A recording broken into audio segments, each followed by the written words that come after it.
नमस्कार दोस्तों, आपका अपना चैनल हिंदी जंक्शन पर स्वागत है। मैं परवेश कुमार सिन्हा आपके समक्ष एक महत्वपूर्ण वीडियो लेकर उपस्थित हुआ हूं। अगर आप नए हैं तो चैनल को सब्सक्राइब करके बेल आइकन को दबा दें ताकि आने वाला वीडियो का नोटिफिकेशन आपको मिलता रहे। दोस्तों, जैसा कि आप सभी को पता है कि हम लोग बीपीएससी 4.0 की तैयारी कर रहे थे, लेकिन उसका क्लास अभी कुछ दिनों के लिए पोस्टपोन्ड किया गया है क्योंकि बिहार स्टेट एग्ज़ाम का पहले है, तो पहले इसको देखेंगे। तो बिहार स्टेट से संबंधित आज का जो वीडियो है तो उसी में आप लोग वीडियो के अंत तक बने रहिएगा और एक एक प्रश्नों को देखिएगा, साथ में एमसीक्यू पीवाईक्यू भी दिया रहेगा, तो वीडियो के अंत तक बने रहिएगा। चलिए देखते हैं आज कौन सा टॉपिक को देखने वाले हैं। तो दोस्तों, आज हम लोग जो 4 निबंध पढ़ना है उसी में एक है गेहूं और गुलाब, तो उसी निबंध को हम लोग देखेंगे। यानी गेहूं और गुलाब जो निबंध है रामवृक्ष बेनीपुरी जी की रचना है, तो उसी निबंध को हम लोग देखने वाले हैं। अगर आप Bihar state paper 2 PGT Hindi की तैयारी कर रहे हैं तो ये वीडियो आपके लिए महत्वपूर्ण होने वाला है, क्योंकि हम लोग इसमें गेहूं और गुलाब निबंध को देखने वाले हैं जो आपके सिलेबस में लगा हुआ है। तो आज हम लोग इसी से संबंधित महत्वपूर्ण बिंदुओं को देखेंगे। अगर आप बिहार स्टेट पेपर 2 का notes practice set previous set पाना चाहते हैं तो हमारे नंबर 7261815307 पे 199 रुपया किसी भी माध्यम से गूगल पे, फ़ोन पे, पेटीएम कर दीजिए और उसका स्क्रीनशॉट लेकर व्हाट्सएप कर दीजिए, तो हम इधर से आपको जो है नोट्स उपलब्ध करवा देंगे, जिससे कि आपका तैयारी लगभग 95% हो जाएगा। हिंदी के लिए कहीं भी अलग से क्लास या कोई प्रैक्टिस सेट बनाने की आवश्यकता नहीं है। तो आप लोग चैनल पे जुड़िए। हिंदी जंक्शन मतलब पक्का सिलेक्शन, तो अपना सिलेक्शन पक्का कीजिए हिंदी जंक्शन से जोड़ करके। साथ ही आप जो है इस सभी वीडियो को देख लेते हैं तो आपका बीपीएससी में लगभग 50% तैयारी हो जाती है। तो आप लोग वीडियो के अंत तक बने रहिएगा। अगर इससे पहले जो क्लास हुआ है नहीं देखे हैं, प्रैक्टिस सेट प्रीवियस सेट, तो वीडियो के डिस्क्रिप्शन में लिंक लगा हुआ है, आप वहां से देख सकते हैं और अपनी तैयारी को बेहतर कर सकते हैं। तो चलिए बिना देर करते हुए आज के जो टॉपिक है गेहूं और गुलाब निबंध, उसको देखते हैं। रामवृक्ष बेनीपुरी की बहुत ही प्रसिद्ध रचना है जहां से प्रश्न पूछा जाता रहा है, तो चलिए देखते हैं। तो जैसा कि आप देख पा रहे हैं गेहूं और गुलाब निबंध जो लगा हुआ है 4, उसमें गेहूं और गुलाब निबंध को हम लोग देख रहे हैं, जिसके रचनाकार रामवृक्ष बेनीपुरी जी हैं। तो देखिए, रामवृक्ष बेनीपुरी के बारे में सबसे पहले जानना जरूरी है, क्योंकि यहाँ से भी प्रश्न पूछा जा सकता है। तो देखिए, आप नोट्स जब लीजिएगा तो इसमें पूरा जो है डिटेल दिया रहेगा। यहाँ हम परीक्षा की दृष्टि से देखेंगे कहाँ से प्रश्न पूछ सकता है। तो देखिए, इनका जो जन्म हुआ है 23 दिसंबर 1899 को इनके पैतृक गांव मुजफ्फरपुर जिले बिहार में हुआ है। बेनीपुर गांव के एक भूमिहार ब्राह्मण परिवार में हुआ था। उसी के आधार पर अपना उपनाम बेनीपुरी रखा था। बचपन में ही माता पिता के देहावसान हो जाने के कारण आपका पालन पोषण ननिहाल में हुआ। यानी इनका जो जन्म है मुजफ्फरपुर, गांव का नाम है बेनीपुर, और वहीं हुआ था। बेनीपुर गांव के रहने वाले थे। ये अपने नाम के अंत में बेनीपुरी लगाते हैं। 23 दिसंबर 1899 को इनका जन्म होता है। अब देखिए आगे जो है देखते हैं। तो इनका जो मृत्यु है 7 सितंबर 1968 ईस्वी को हुआ, यानी ये संसार से विदा हो गए। अब यहाँ से ज़्यादा कुछ नहीं पूछा जाएगा। अब देखिए आगे पूछा जाएगा 1999 भारतीय डाक सेवा द्वारा बेनीपुरी जी के सम्मान में भारत का भाषाई सौहार्द मनाने हेतु भारतीय संघ के हिंदी को राष्ट्रभाषा अपनाने की अर्धशती वर्ष में डाक टिकटों का एक सेट जारी हुआ। उनके सम्मान में बिहार सरकार द्वारा वार्षिक अखिल भारतीय रामवृक्ष बेनी पुरस्कार दिया जाता है। इनके बारे में जो है महत्वपूर्ण चीज़ है। अब देखिए प्रमुख रचनाएं हैं जहां से प्रश्न पूछ सकता है। तो गद्य संग्रह में है चीता के फूल, शब्द चित्र संग्रह, रार माटी, माटी की मूर्तें, गेहूं और गुलाब, जंजीरें और दीवारें, मीर के पत्थर, मंगर। उपन्यास में है पतितों के देश में, कैदी की पत्नी, दीदी और 7 दिन। यात्रा वृत्तांत में है पैरों में पंख बांधकर उड़ते चले। नाटक है अम्बपारी, सीता की माँ, संघमित्रा, सिंहर विजय, रामराज्य, गांव के देवता, नया समाज नया नेत्रदान, इनमें सीता की माँ का एक पटीय नाटक अर्थात भान है। निबंध में है वंदे बानी विनायको और सतरंगा रचित निबंध है। देखिए वंदे बानी विनायको जो है हमेशा पूछा जाता रहा एग्जाम में, तो ये थोड़ा सा ध्यान में रखिएगा क्योंकि यहाँ से प्रश्न पूछा जा सकता है। अब देखिए आगे है गेहूं और गुलाब निबंध, जिसके रचनाकार रामवृक्ष बेनीपुरी है। तो ये जो निबंध है ये गेहूं और गुलाब के माध्यम से ये प्रतीकात्मक निबंध है। इसमें प्रतीक के माध्यम से जो है कल्पना किया गया है कि ऐसे होता तो ऐसे होता, ऐसा होता तो ऐसा होता। तो ये कल्पना रूपी निबंध है। तो देखिए निबंध का शुरुआत होता है, गेहूं हम खाते हैं, गुलाब सूंघते हैं, एक से शरीर की पुष्टि होती है, दूसरे से मानस तृप्त होता है। गेहूं बड़ा या गुलाब, हम क्या चाहते हैं, शरीर पुष्ट शरीर या तृप्त मन, या पुष्ट शरीर पर तृप्त मन मानस। अब देखिए ये मानस और शरीर के रूप में जो है यहाँ आया है। अब देखिए जब मानव पृथ्वी पर आया भूख लेकर आया। अब देखिए प्रश्न पूछा जा सकता है कि मानव अपने साथ क्या लेकर आया पृथ्वी पे, तो भूख लेकर आया। क्षुधा क्षुधा, पिपासा पिपासा, क्या खाएं क्या पिएं, माँ के स्तनों को निचोड़ा, वृक्ष को झकझोरा, कीट पतंग पशु पक्षी कुछ ना कुछ छूट पाए उससे। गेहूं उसकी भूख का काफिला आज गेहूं पर टूट पड़ा है।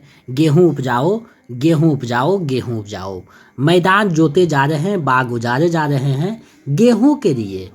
बेचारा गुलाब भरी जवानी में सिसकियां दे रहा है। शरीर की आवश्यकता ने मानसिक वृत्तियों को कहीं कोने में डाल रखा है, दबा रखा है। किंतु चाहे कच्चा चरे या पकाकर खाए, गेहूं तक पशु और मानव में क्या अंतर है। मानव को मानव बनाया गुलाब ने। मानव मानव तब तक बना जब उसने शरीर की आवश्यकताओं पर मानसिक वृत्तियों को तरहीज दी है। यही नहीं, जब उसकी भूख खाँव खाँव कर रही थी तब भी उसकी आंखें गुलाब पर टंगी थी। उसका प्रथम संगीत निकला जब उसकी कामनियाँ गेहूं को रुखर और चक्की में पीस कूट रही थी। पशुओं को मारकर खाकर ही वह तृप्त नहीं हुआ, उनकी खार का बनाया ढोर और उनकी सींग की बनाई तुरही। मछली मारने के लिए जब वह अपनी नाव में पतवार का पंख लगाकर जड़ पर उड़ा जा रहा था, तब उसके छप छप में उसने तार पाया, तराने छेड़े। बांस से उसने लाठी नहीं बनाई, बंसी भी बनाई। अब देखिए प्रतीक के रूप में जो है सभी चीज का बात किया जा रहा है। रात का कारा घुप पर्दा दूर हुआ, तब यह उच्छ्वसित हुआ, सिर्फ इसलिए नहीं कि अब पेट पूजा की समिधा जुटाने में उसे सहूलियत मिलेगी, बल्कि वह आनंद विभोर हुआ उषा की लालिमा से, उगते सूरज की नए नए प्रस्फुटित होने वाली सुनहरी किरणों से। नए नए यहाँ पे थोड़ा सा टाइपिंग जो है कन्वर्ट हो गया है, किरणों से पृथ्वी पर चमचम करते रच रच उस कणों से। आसमान में जब बादल उमड़े तब उनमें अपनी कृषि का आरोप करके ही वह प्रसन्न नहीं हुआ। उनके सौंदर्य बोध से उसके मन मोर को नाच उठने के लिए लाचार किया। इन धनुष ने उसके हृदय को भी इन धनुषी रंगों में रंग दिया। मानव शरीर में पेट का स्थान नीचे है, हृदय का ऊपर और मस्तिष्क का सबसे ऊपर। पशुओं की तरह उसका पेट और मानस समानांतर रेखा में नहीं है। जिस दिन वह सीधे तनकर खड़ा हुआ, मानस ने उसके पेट पर विजय की घोषणा की। गेहूं की आवश्यकता उसे है, किंतु उसकी चेष्टा रही है गेहूं पर विजय प्राप्त करने की। उपवास, व्रत, तपस्या आदि उसी चेष्टा के भिन्न भिन्न रूप रहे हैं। जब तक मानव के जीवन में गेहूं और गुलाब का समतुलन रहा, वह सुखी रहा, आनंदमय रहा। वह कमाता हुआ गाता था और गाता हुआ कमाता था। उसके श्रम के साथ संगीत बंधा हुआ था और संगीत के साथ श्रम। उसका सावरा दिन में गायें चराता था, रात में रास रचाता था। पृथ्वी पर चलता हुआ वह आकाश को नहीं भूला था, और जब आकाश पर उसकी नजरें गड़ी तो उसे याद था कि उसके पैर मिट्टी पर है, किंतु धीरे धीरे यह समतुलन टूटा। अब गेहूं प्रतीक बन गया है हड्डी तोड़ने वाले, उबारने वाले, थकाने वाले, नारकीय यंत्रणाएं देने वाले श्रम का, वह श्रम जो पेट की क्षुधा भी अच्छी तरह शांत ना कर सके। और गुलाब बन गया प्रतीक विलासिता का, भ्रष्टाचार का, गंदगी और गालीच का, वह विलासिता जो शरीर को नष्ट करती है और मानस को भी।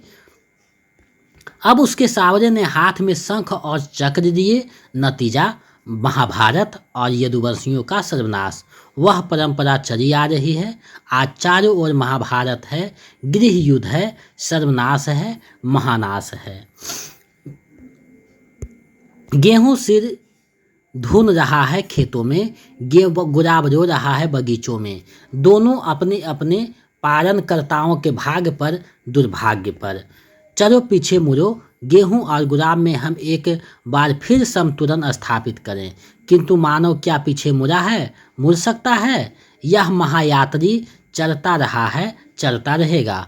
और क्या नवीन संतुलन चिरस्थायी हो सकेगा? क्या इतिहास फिर दोहराकर नहीं रहेगा? नहीं, मानव को पीछे मोड़ने की चेष्टा ना करो।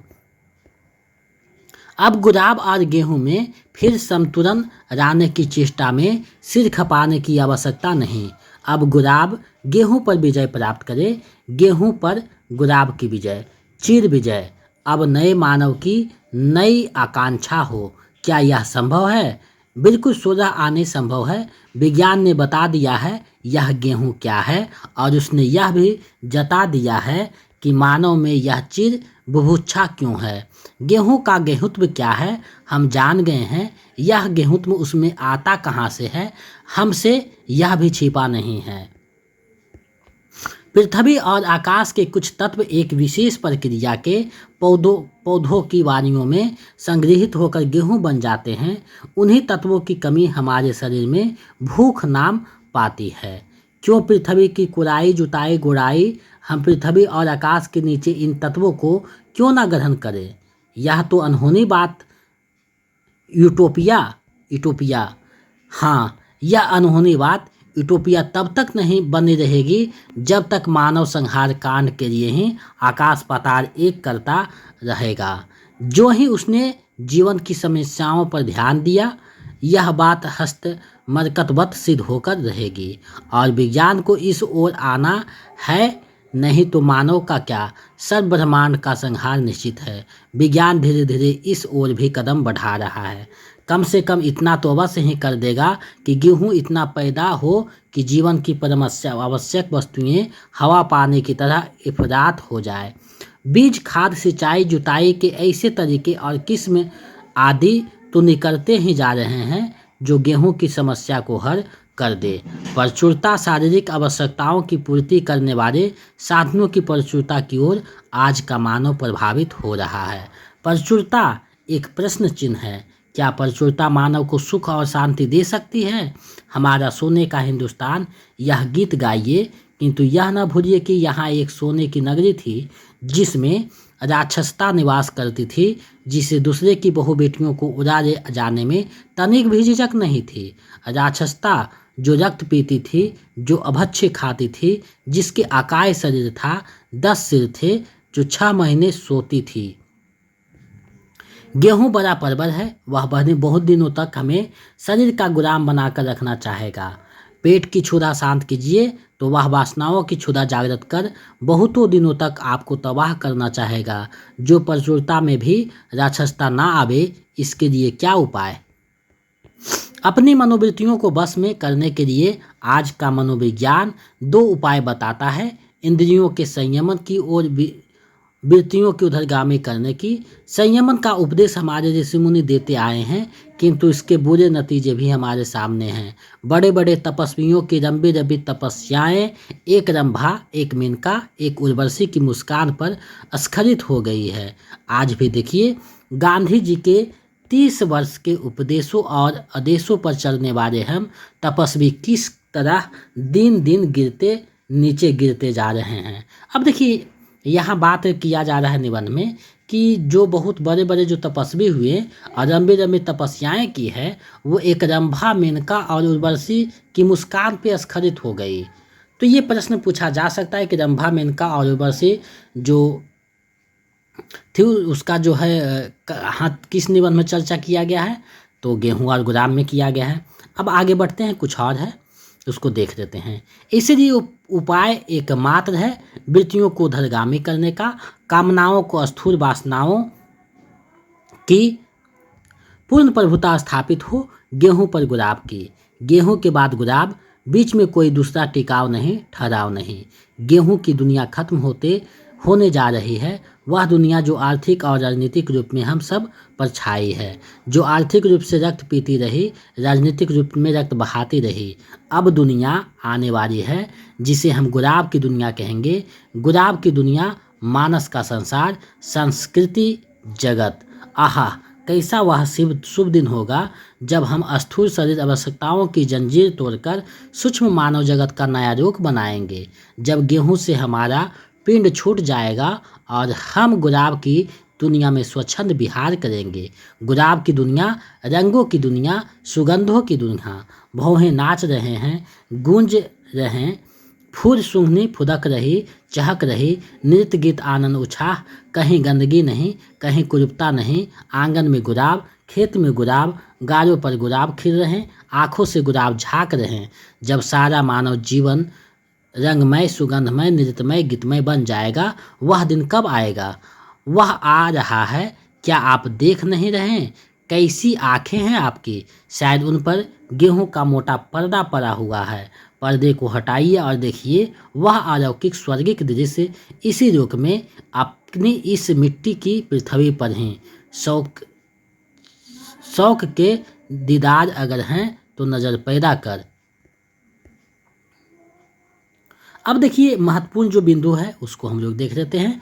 ये निबंध तो पूरा देख लिए, छोटा निबंध था, अगर बड़ी होती तो नहीं देखते, छोटा निबंध था इसलिए हम देख लिए हैं। अब महत्वपूर्ण बिंदु है, तो गेहूं भौतिकता, आर्थिक और राजनीतिक प्रगति का प्रतीक है, जो भूख मिटाता है और शरीर का पोषण करता है।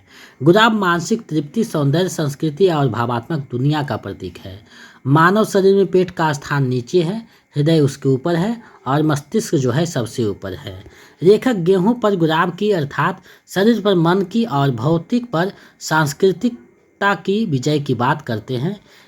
जब यह संतुलन बिगड़ता है तो सर्वत्र अशांति और हाहाकार मचता है और मानवता के स्थान पर दानवता बढ़ती है।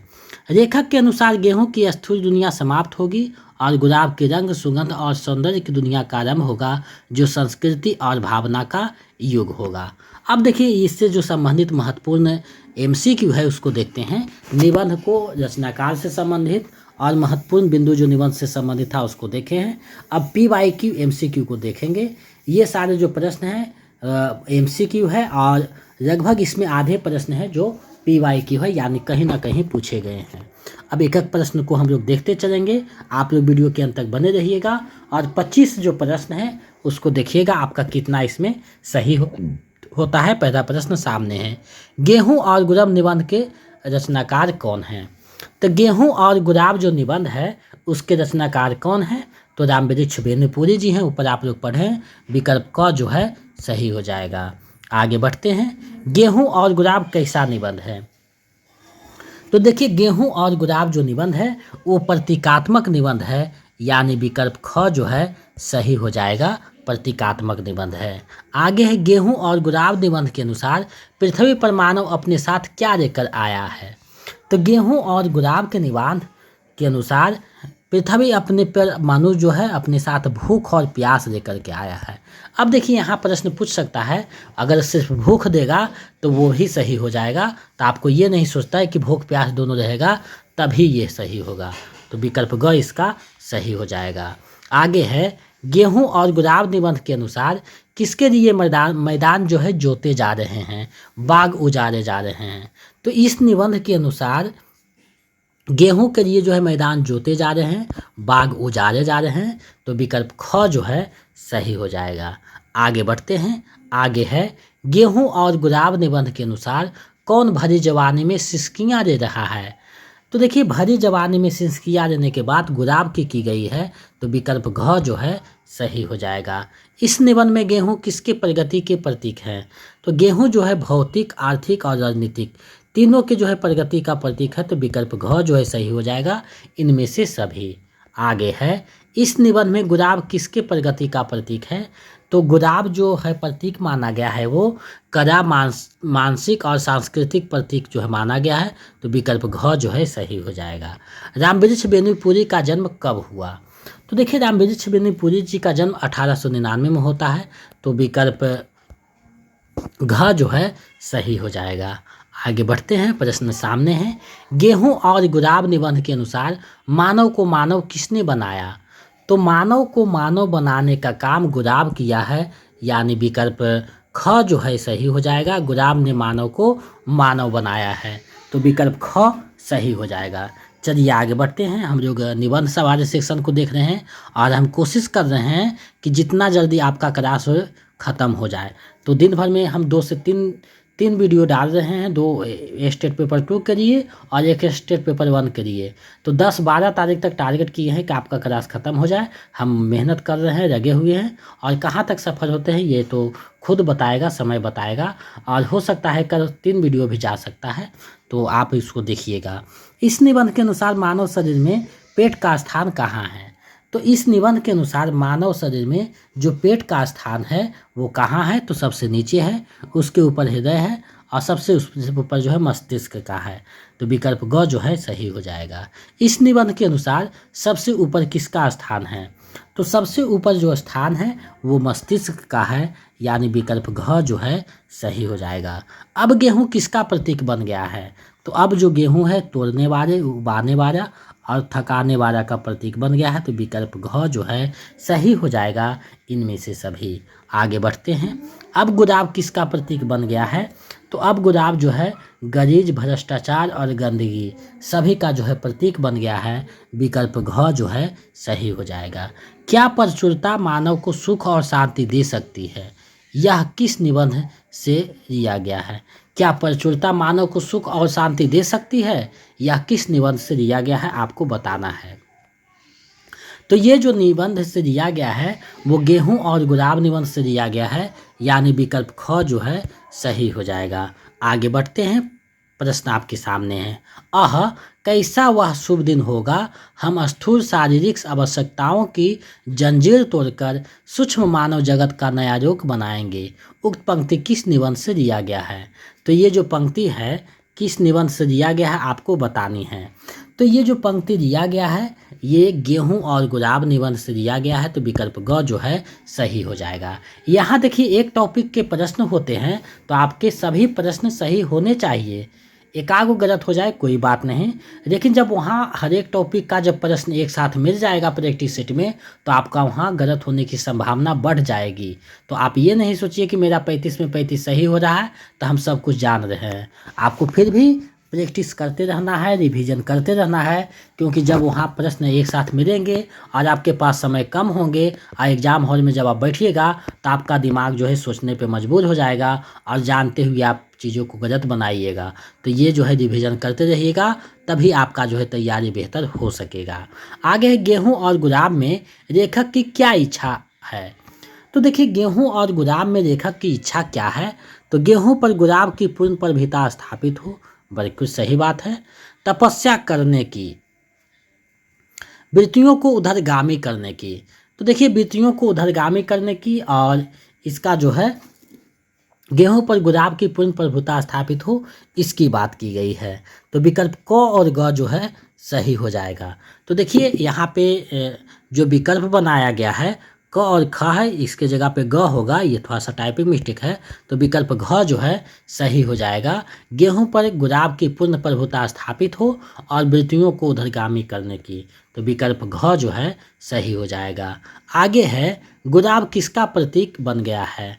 तो गुलाब जो है विलासिता का और गंदगी का प्रतीक बन गया है, तो विकल्प घ जो है सही हो जाएगा, क और ख दोनों। आगे है, किसकी दुनिया को लेखक ने रंगों की दुनिया, सुगंधों की दुनिया कहा है? तो ऐसा कहने बारे में हैं। गेहूँ गुलाब की जो दुनिया है वो रंगों की दुनिया और सुगंधों की दुनिया कहा है लेखक ने, तो विकल्प ख जो है सही हो जाएगा। ये प्रश्न पिछले बार पूछा गया था। आगे है, लेखक के अनुसार मानव शरीर में सबसे निचला स्थान किसका है? तो लेखक के अनुसार मानव शरीर में जो सबसे निचला स्थान है वो पेट का है, यानी विकल्प ग जो है सही हो जाएगा। नेक्स्ट प्रश्न है, गुलाब मानसिक तृप्ति, सौंदर्य, संस्कृति और भावात्मक दुनिया का क्या है? तो भावात्मक दुनिया का प्रतीक है, यानी विकल्प क जो है सही हो जाएगा। कारण सार व्यापार नहीं है, तो विकल्प क जो है सही हो जाएगा। आगे है, गेहूं और गुलाब के संतुलन में क्या है? तो गेहूं और गुलाब के संतुलन में सुख और शांति है, यानी विकल्प ग जो है इसका सही आंसर हो जाएगा। आगे बढ़ते हैं, गेहूं का मोटा आवरण हटने पर क्या होगा? तो गेहूं का जो मोटा आवरण है उसके हटने पर संगीत, नृत्य और आनंद से मचल उठेगा, तो विकल्प क जो है सही हो जाएगा। आगे है, हमारे ऋषि मुनि क्या उपदेश देते आए हैं? तो हमारे ऋषि मुनि जो हैं संयमन का उपदेश देते आए हैं, विकल्प ख जो है सही हो जाएगा। अगले प्रश्न को देखते हैं, वर्तमान समय में गेहूं किसका प्रतीक बन गया है? तो वर्तमान समय में जो गेहूं है वो किसका प्रतीक बन गया है? तो गेहूं वर्तमान समय में घोर परिश्रम का प्रतीक बन गया है, यानी विकल्प ग जो है सही हो जाएगा। चलिए इस वीडियो का अंतिम और 25वां प्रश्न देखते हैं। प्रश्न सामने है, आप इसका जो है आंसर कीजिए क्या सही होगा। जब सारा मानव जीवन रंगमय, सुगंधमय, नृत्यमय, गीतमय बन जाएगा, वह दिन कब आएगा? उक्त पंक्ति किस निबंध से दिया गया है? तो ये जो पंक्ति है गेहूं और गुलाब निबंध से दिया गया है, विकल्प ग जो है सही हो जाएगा। तो आज हमने आपको गेहूं और गुलाब निबंध को विस्तार से बताया है, महत्वपूर्ण बिंदुओं को बताया है और इसके जो महत्वपूर्ण MCQ हैं, PYQ हैं उसको भी बताया है। तो हमें पूरा विश्वास है कि ये आपकी तैयारी में महत्वपूर्ण भूमिका निभाएगा और आपको जो है हर एक दृष्टि से मजबूत करेगा, ताकि एग्ज़ाम में आप अच्छे स्कोर कर सकें। तो आप लोग चैनल पे बंद करके अपनी तैयारी को बेहतर कीजिए और हम कोशिश कर रहे हैं कि आपका जो पेपर 2 का क्लास है 12 तारीख तक समाप्त हो, 12-13 तक, और 8-9 तक जो है स्टेट पेपर 1 का क्लास समाप्त हो। साथ ही आपका सहयोग जरूरी है। आप जब इससे चैनल पे आते हैं तो हमारा जो है हौसला बढ़ता है।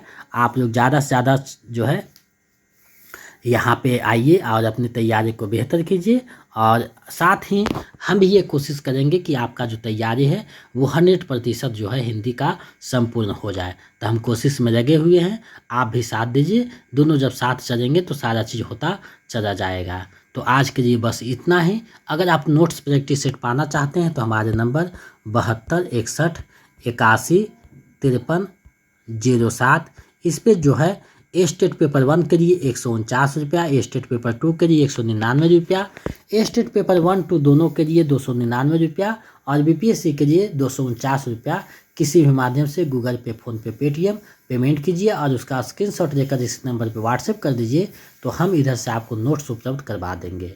और उन सारी चीज़ों को अगर आप रखते हैं तो अलग से कोई प्रैक्टिस सीट, प्रीवियस सीट खरीदने की आवश्यकता नहीं है, संपूर्ण तैयारी हिंदी की हो जाएगी। तो आप लोग चैनल पे बने रहिए। हिंदी जंक्शन मतलब पक्का सिलेक्शन। तो आप लोग जुड़िए, अपनी तैयारी को बेहतर कीजिए। तो हम जो है आपके लिए चीज़ें को इकट्ठा करेंगे, तो आपके लिए जो है मार्गदर्शन का काम करेंगे। तो आज के लिए बस इतना ही, मिलते हैं नए वीडियो में। जय हिंद। आपका कितना आया है इस प्रैक्टिस इस सेट में, तो 35 में कितना आया है कमेंट करके बता दीजिएगा। मिलते हैं नए वीडियो में।